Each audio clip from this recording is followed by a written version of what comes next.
Bismillahirrahmanirrahim. Assalamualaikum warahmatullahi wabarakatuh. Assalamualaikum warahmatullahi wabarakatuh. Bismillah, alhamdulillah, wassalatu wassalamu ala rasulillah wa ala alihi wa sahbihi wa mawala. Asyhadu an la ilaha illallah wahdahu la syarika lah wa asyhadu anna Muhammadan abduhu wa rasuluh. Qala Allah ta'ala, a'udzu billahi minasyaitonir rajim. هو الذي بعث في الأمين رسولا منهم يتلو عليهم آياته ويزكيهم ويعلمهم الكتاب والحكمة وإن كانوا من قبل لفي ضلال مبين وآخرين منهم لما يلحقوا بهم وهو العزيز الحكيم. أما بعد.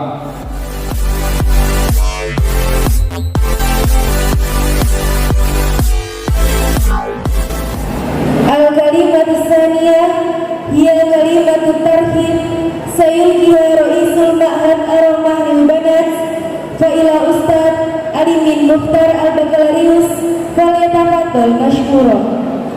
Acara selanjutnya adalah sambutan dari Direktur Pendidikan Menengah LPI Ar-Rahmah Putri kepada Ustaz Alimin Mukhtar SOC. Kami persilahkan.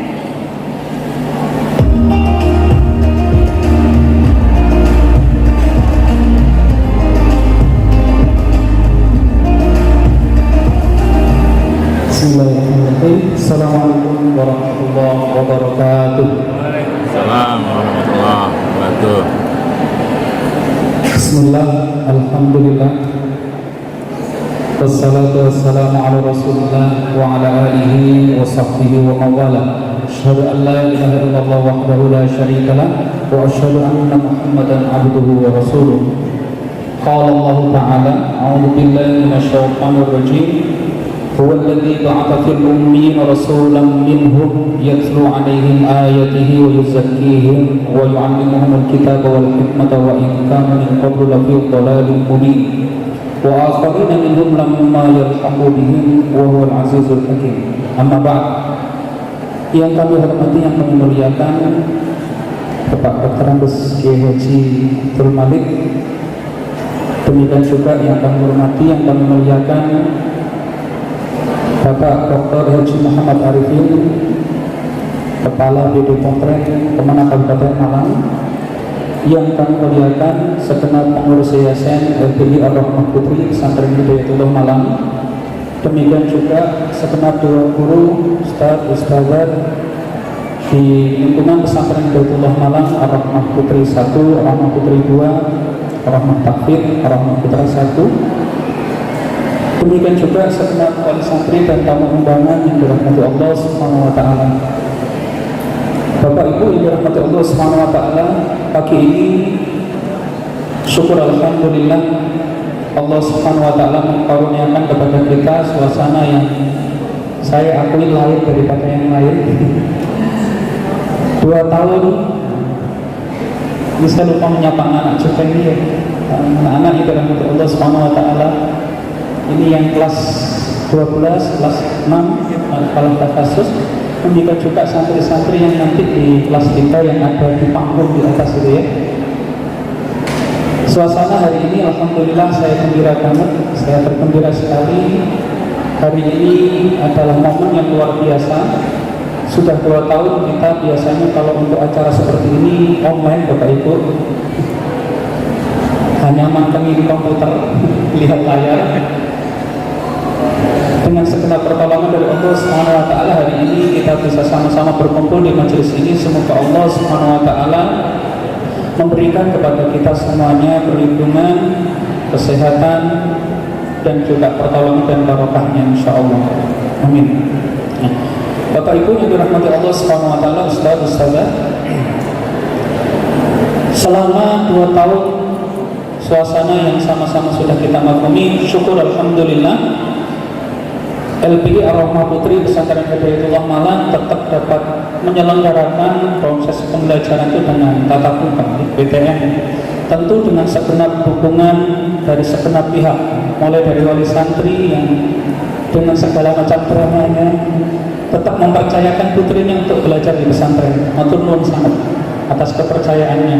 Demikian juga dukungan dari pemerintah mulai dari di Jawa Timur yang sangat peduli kepada pesantren, demikian juga di Kabupaten Malang yang sangat peduli kepada pembelajaran, pada terselenggaranya pembelajaran di pesantren untuk terus berlanjut dalam suasana yang paling kondusif dengan segala macam protokol yang ditetapkan. Syukur alhamdulillah sejauh ini Bapak Ibu yang dirahmati Allah SWT, apa yang kita harapkan untuk melindungi, memastikan pendidikan anak-anak kita ini berjalan dengan baik. Kalau di dalam fikih ada namanya al-daruriyat al-khamsah, 5 hal yang itu menjadi concern kita untuk selalu kita jaga.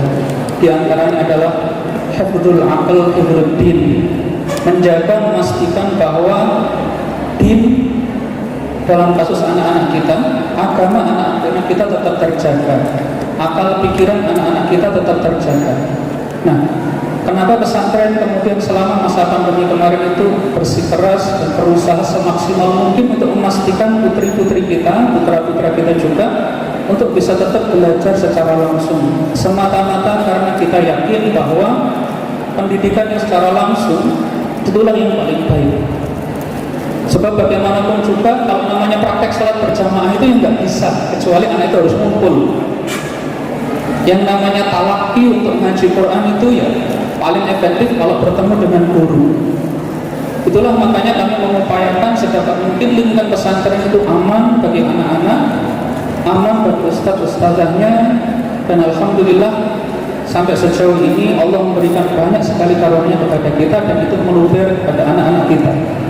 Yang mana sampai sejauh ini alhamdulillah pendidikan mereka tetap berlanjut dalam suasana yang terbaik yang bisa kita lakukan dalam situasi ini, insyaallah.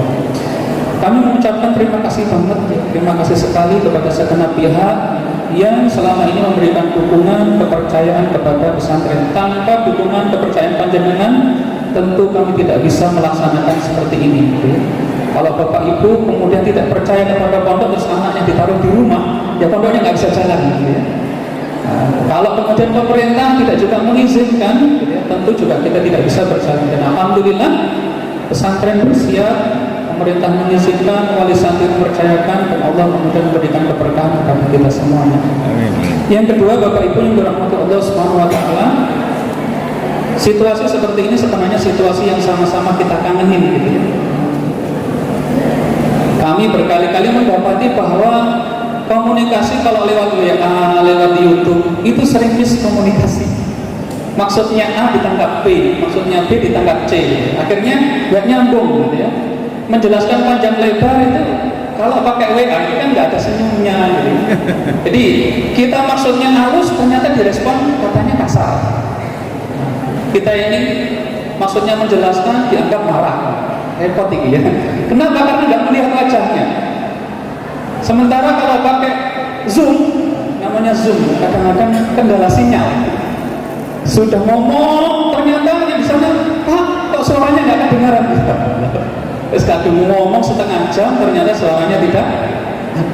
Insya Allah.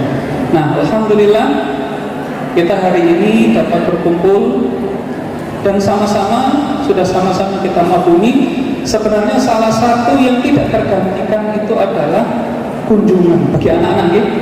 Ketemu sama bapak, sama ibu itu tidak tergantikan sama video call. Meskipun dikasih video call 1 jam, itu beda sama 15 menit ketemu bapaknya sama ibunya gitu. Luar biasa ya.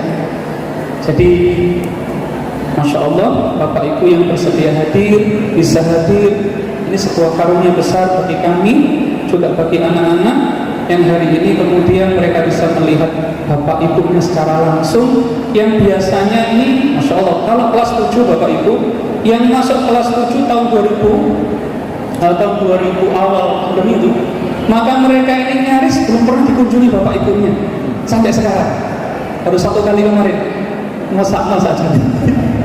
Ngesakno bapaknya, ngesakno ibunya, ngesakno anaknya juga.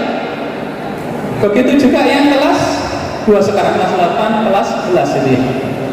Mereka ini mengalami masa mondok yang tidak normal. Tidak seperti kakak-kakaknya. kakak-kakaknya tuh pernah cerita gitu, wah itu ya diajak keluar, Oke. Masya Allah. Siap, siap. Dan inilah situasi yang memang Siap. bagaimana Nanti kita kita harus komunikasi. bersabar, Siap. Oke. bersabar. Semoga Allah Subhanahu wa taala segera mengangkat masalahnya dan memberikan kepada kita karunia perlindungan di depan, yang siap. aman untuk paling penting adalah melindungi anak kita generasi muda masa depan ini untuk tetap bisa melangsungkan pendidikannya sebaik mungkin. Bapak Ibu yang dirahmati Allah Subhanahu wa taala, anak-anak yang hari ini ujian terbuka adalah anak-anak yang kelas 12 ini, kelas 12 SMA, yakni anak-anak yang marhalah 3 maupun marhalah 6. Berarti ada yang 3 tahun, ada yang 6 tahun atau 7 tahun di pondok. Ada juga mungkin yang kalau mutasi di tengah itu mungkin sudah 4 tahun atau 5 tahun berada di pesantren. Tentu Bapak Ibu yang dirahmati Allah, kalau dalam teori pendidikan Islam itu salah satu metode paling penting untuk kemudian menanamkan adab, menanamkan akhlak itu adalah pembiasaan. Nah, kami berharap sekali semoga apa yang mereka tempuh, mereka lalui selama 5 tahun, 3 tahun, 5 tahun, 4 tahun gitu ya, sampai 7 tahun itu membekas dalam kehidupan mereka. Membekas salat berjamaahnya, membekas ngaji Qur'annya, membekas doa-doa mereka, yang membekas pada hati dan pikiran mereka ketaatan kepada Allah sebagaimana kita biasakan di pesantren ini. Sehingga kita berharap di masa yang akan datang akan muncul generasi-generasi anak-anak masyarakat yang taat kepada Allah Subhanahu wa taala, dekat kepada Allah Subhanahu wa taala berkat pembiasaan yang selama ini sudah mereka lalui di pesantren ini, insya Allah. Ada sebuah ungkapan mengatakan bahwa orang yang belajar Quran ketika mereka di usia muda, insya Allah itu akan bercampur dengan darah dan dagingnya, dengan darah dan tulangnya. Artinya ya tertanam dalam kehidupannya, insya Allah. Itulah makanya bagaimanapun juga kami sangat berharap kepada Bapak Ibu wali santri agar apa yang didapatkan di pesantren ini kemudian juga terus didukung, disupport supaya kemudian tetap bertahan dalam anak-anak kita. Bagaimanapun juga yang namanya godaan itu banyak sekali ya Pak ya. Kalau sudah keluar dari pondok ini, saya sering tanya sama anak-anak gitu, kamu kalau di pondok itu jam 3 bisa bangun, kalau di rumah jam berapa kamu bangun? Ketawa semua itu tanya anaknya di belakang.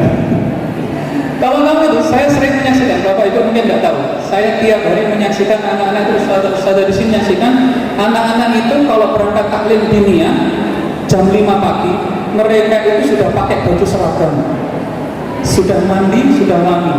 Tapi coba jangan lihat kalau di rumah itu, guys, kenapa begitu, masya Allah gitu ya. Saya juga ketemu mikir, ya apa ya ada itu ya.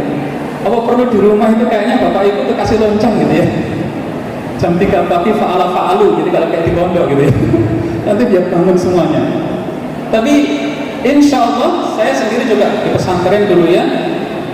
Hal-hal yang kita dapat di pesantren akan membekas Bapak Ibu, membekas sampai kemudian di masa yang akan datang. Semoga apa yang mereka dapat itu benar-benar membekas dalam kehidupan mereka, insya Allah. Nah, Bapak Ibu, dan yang terakhir kami sampaikan salam juga dari segenap pengurus yayasan. Hari ini sebagian hadir, sebagian tidak bisa karena juga ada agenda ke luar kota, sebagian nanti ada agenda yayasan yang perlu kami selesaikan. Bapak Ibu, perlu kami sampaikan Arwah Putri Pesantren Hidayatullah Malang terus berbenah untuk memaksimalkan pelayanan, memaksimalkan pendidikan kepada segenap putra-putri kita. Perlu dipahami Bapak Ibu yang dirahmati Allah, kenapa sih kemudian pondok itu terus dibangun, fasilitasnya dibenahi, diperbaharui. Pilihan sederhananya begini, penjelasan sederhananya begini Bapak Ibu. Fasilitas ini alat, gitu ya. Bagi yayasan, bagi pesantren, fasilitas ini alat untuk dakwah. Agar apa? Agar anak-anak melihat bahwa belajar agama, pondok itu bukan sesuatu yang bikin mereka minder. Karena dulu ada kesan orang kalau mondok itu kayak dibuang sama orang tuanya, diancam gitu ya, kok nggak nakal ke pondok ya. Ada kesan seperti itu. Kita nggak pengen anak-anak itu di pesantren itu merasa bahwa mereka itu tidak diinginkan orang tua. Tapi di pesantren itu tempatnya layak, bahwa belajar agama itu memberikan mereka percaya diri. Mereka tidak merasa malu. Mereka bahkan kemudian bisa melanjutkan pendidikan seperti halnya teman-teman mereka yang tidak di pesantren. Maka kami benahi fasilitasnya, kami benahi programnya. Untuk apa? Ini alat dakwah, gitu ya. Jadi bukan untuk bermewah-mewah, bukan untuk kemudian kita silau kepada materi. Ini masalah ini sama sekali tidak. Ini alat dakwah. Sebab kalau kemudian pondok itu tetap menjadi lembaga yang kemudian dikesankan umum, nek durung kundikan durung pondok, nah ini maka menjadi rawan bagi generasi yang akan datang. Kenapa? Anak-anak tidak akan mau pondok. Anak-anak tidak akan mau ke pesantren. Anak-anak malu belajar agama. Anak-anak malu hafalan Quran. Anak-anak malu akan belajar fikih. Kalau begitu maka gimana masa depan anak-anak kita di masa yang akan datang? Kita tentu khawatir di masa depan bagaimana, apakah masih ada orang yang mentauhidkan Allah di masa depan, yang masih kenal Allah, kenal Allah, kenal Rasulullah, kenal para sahabat. Ya lingkungan yang paling kondusif ya pesantren. Tapi pesantren harus kita bikin mereka senang, mereka tertarik. Mereka datang, mereka nggak malu, mereka nggak minder kalau bilang, kamu di mana? Di Ar-Rahmah. Oh, pondok yang bagus itu ya, begitu gitu. Jadi ini semata-mata alat dakwah, ya Bapak Ibu. Jangan sampai kemudian kita salah persepsi. Pondok kok dibikin mewah? Bukan karena silau materi, tapi ini adalah alat dakwah. Supaya orang-orang Islam juga milih ke pesantren. Supaya orang-orang Islam juga tidak merasa malu menyekolahkan anak-anaknya ke pesantren. Karena pesantren sekarang ini salah satu benteng terkuat untuk melindungi putra-putri kita. Kita tahu bahwa yang namanya dekadensi moral luar biasa, pergaulan bebas, kehamilan di luar nikah, narkoba, macam-macam sekali. Insya Allah dengan pesantren itu kita mengupayakan sedapat mungkin hal-hal yang kita khawatirkan itu minim, betul ya? Sedapat mungkin minim. Tidak ada yang namanya hal-hal yang kita khawatirkan itu. Itu yang menjadi harapan segenap pengurus yayasan di Ar-Rahmah Putri ini dengan terus berkenaan programnya, fasilitasnya, segala macamnya. Kekurangan tentu saja masih ada. Ya, kekurangan masih ada. Kami tidak mengklaim sudah sempurna. Ya. Jadi fasilitas sudah dibangun begitu, kurangnya masih ada saja. Gurunya harus dilatih itu, kurangnya ada saja. Ya, sudahlah, gitu ya. Kita akan terus benahi. Yang jelas kami tidak berhenti, kami tidak akan berhenti insya Allah dengan dukungan panjenengan semuanya ya, yang mempercayakan putra putrinya di pesantren. Insya Allah itu menjadi modal besar bagi kami semuanya untuk melanjutkan amanah ini, mendakwahkan Islam ini kepada generasi muda di belakang kita. Anak-anak panjenengan, adik-adiknya, ponakannya, sepupunya, tonggone, teman sekantor, teman sekomplek, semuanya insya Allah. Bapak Ibu yang dirahmati Allah, itu mungkin yang bisa saya sampaikan. Dan sebelum itu ya, sebelum saya tutup, saya ucapkan pada anak-anak ini yang mewakili dan juga yang di atas di balkon ya, selamat menempuh ujian terbuka di pagi ini. Semoga Allah memberkahi kalian semuanya insya Allah, menjadikan Quran sebagai pembimbing kehidupan kalian, menjadikan diri Islam itu sebagai kalimat, sebagai pegangan yang kalian pegangi di kehidupan kalian seterusnya sampai Allah memanggil dan mempertemukan kita nanti di akhirat insyaallah. Hadana Allah wa ajma'in. Semoga yang kami sampaikan ini kemudian diberkahi dan dijadikan bermanfaat ya. Assalamualaikum warahmatullahi wabarakatuh.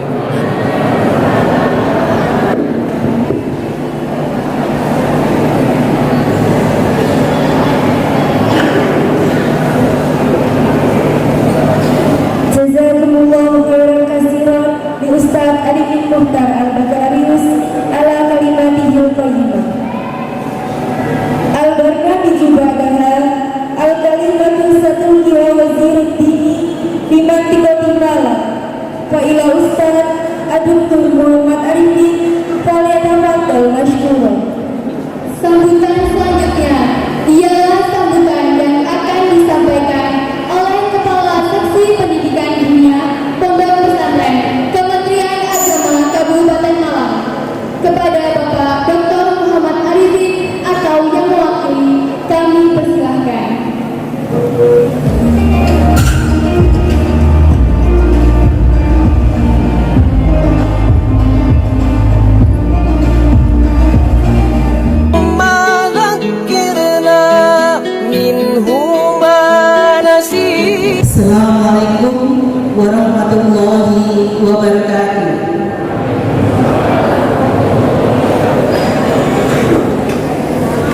Bismillahirrahmanirrahim. Alhamdulillahirabbil alamin. Wassalatu wassalamu